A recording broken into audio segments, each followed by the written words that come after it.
रुखसती होने से पहले ससुर उसके पास आया और कहने लगा, बेटा हमारी बेटी को खुश रखना। लफ्ज खुश जैसे बिजली बनकर गिरा हो उस पे।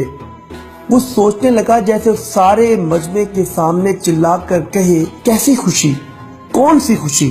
खुशियों के लिए आपने कुछ छोड़ा है क्या? एक मतवसत तबके के नौजवान ने 6 तोले सोना, 1.5 लाख मेहर, बड़ी बारात का मुतालबा, गाड़ियों के खर्चे, 1.5 लाख दुल्हन के कपड़े, एक दिन का लहंगा जो दूसरे दिन पहना नहीं जा सकता, 30,000 का। सर से पैर तक इसका जिस्म कर्जे में डूबा। शादी जैसे मुकद्दस और खुशी के मौके पर हर आन इन्हीं सोचों में गर्क, जहनी उलझाओं में घिरा, अंदर ही अंदर कुड़ता। कहाँ से देगा वो ये सब? 1 महीने से वो जलील हो रहा है।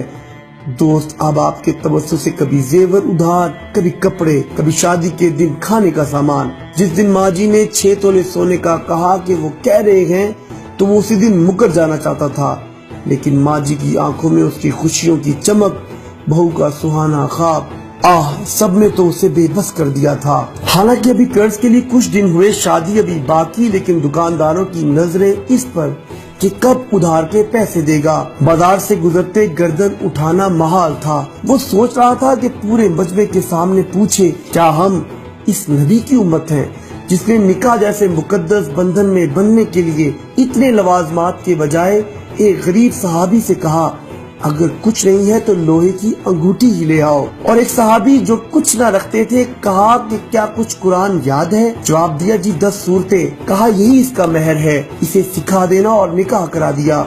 ये थी हमारे इस्लाफ की इतनी मुख्तसर सादा शादियाँ। और एक हम के शादी करने से पहले एक अजाब से गुजरना पड़ता है, और शादी के बाद एक नया अजाब। क्या देगा वो खुशी जब वो खुद खुश ना होगा? कैसे देगा खुशी जब उधार मांगने वाले उधार मांगेंगे, जब रोज इस जिल्लत से गुजरना होगा?